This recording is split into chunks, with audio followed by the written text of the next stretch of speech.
on the scam came to light. You have said repeatedly, quote, I am accountable.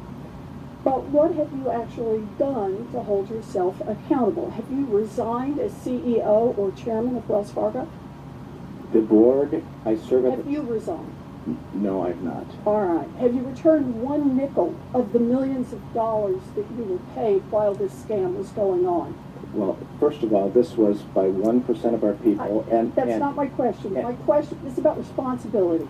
Have you returned one nickel of the millions of dollars that you were paid while this scam was going on? The board will take care of that. Have you returned one nickel of the money you earned while this scam was going on? And the board will do... I will take that as a no then. Have you fired a single senior executive? And by that, I don't mean a regional manager or branch manager. I'm asking about people who actually led your community banking division or your compliance division. We've made a change in our regional, to lead our regional bank. I just said, I'm not asking about regional managers, I'm not asking about branch managers, I'm asking if you have fired senior management, the people who actually led community banking division, who oversaw this fraud, or the compliance division that was in charge of making sure that the bank complied with the law. Carrie Toll said... Did you fire No. any of those people? No. Okay. So you haven't resigned, you haven't returned a single nickel of your personal earnings, you haven't fired a single senior executive.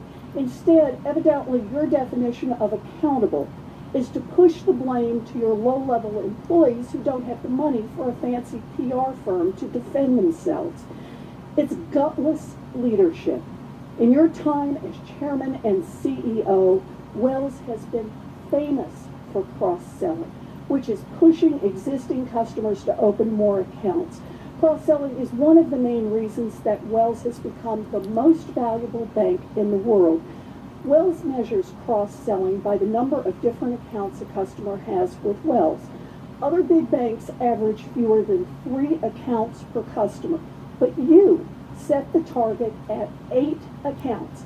Every customer of Wells should have 8 accounts with the bank.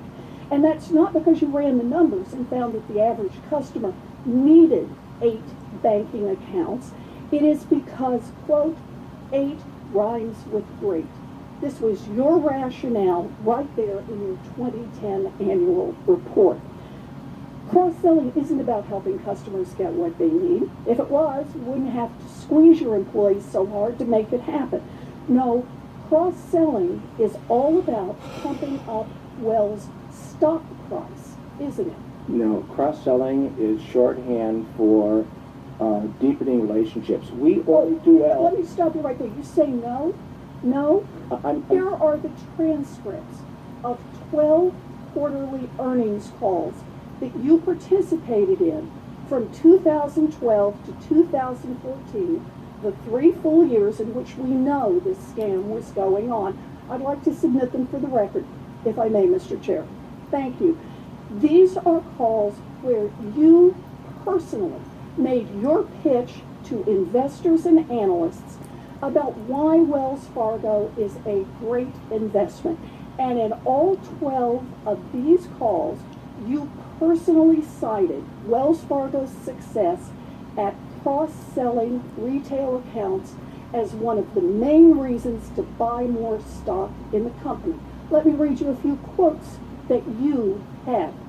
April 2012, quote, we grew our retail banking cross-sell ratio to a record 5.98 products per household. A year later, April 2013, quote, we achieved record retail banking cross-sell of 6.1 products per household.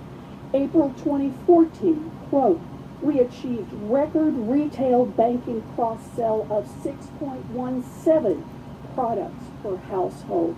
The ratio kept going up and up, and it didn't matter whether customers used those accounts or not. And guess what? Wall Street loved it. Here is just a sample of the reports from top analysts in those years, all recommending that people buy Wells Fargo stock, in part because of the strong cross-sell numbers. and I'd like to submit them for the record. Objections. Thank you, Mr. Chair.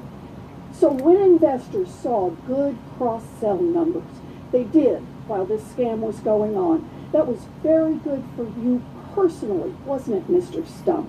Do you know how much money, how much value your stock holdings in Wells Fargo gained while this scam was underway? First of all, it was not a scam, and cross-sell is a way of deepening relationships. When customers We've been through this, Mr. Stumpf. I asked you a very simple question. Do you know how much the value of your stock went up while this scam was going on? It's all of my compensation is in our public. Do you know how much it was? It's all in the public file. Oh, you're right. It is all in the public records because I looked it up. While this scam was going on, you personally held an average of 6.75 million shares of Wells stock. The share price during this time period went up by about $30, which comes out to more than $200 million in gains, all for you personally, and thanks in part to those cross-sell numbers that you talked about on every one of those calls. You know, here's what really gets me about this, Mr. Stumpf. If one of your tellers took a handful of $20 bills out of the cash drawer, they'd probably be looking at criminal charges for theft. They could end up in prison. But you squeezed your employees to the breaking point so they would cheat customers and you could drive up the value of your stock and put hundreds of millions of dollars in your own pocket. And when it all blew up, you kept your job, you kept your multi-million-dollar bonuses, and you went on television to blame thousands of $12 an hour employees who were just trying to meet cross-sell quotas that made you rich. This is about accountability.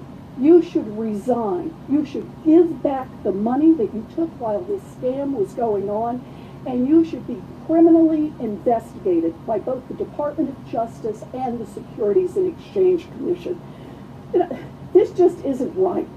A cashier who steals a handful of 20s is held accountable, but Wall Street executives who almost never hold themselves accountable, not now and not in 2008 when they crushed the worldwide economy.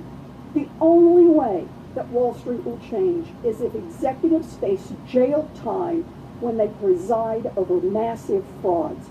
We need tough new laws to hold corporate executives personally accountable, and we need tough prosecutors who have the courage to go after people at the top. Until then, it will be business as usual. And at giant banks like Wells Fargo, that seems to me cheating as many customers, investors, and employees as they possibly can. Thank you, Mr. Chair. Senator Vitter.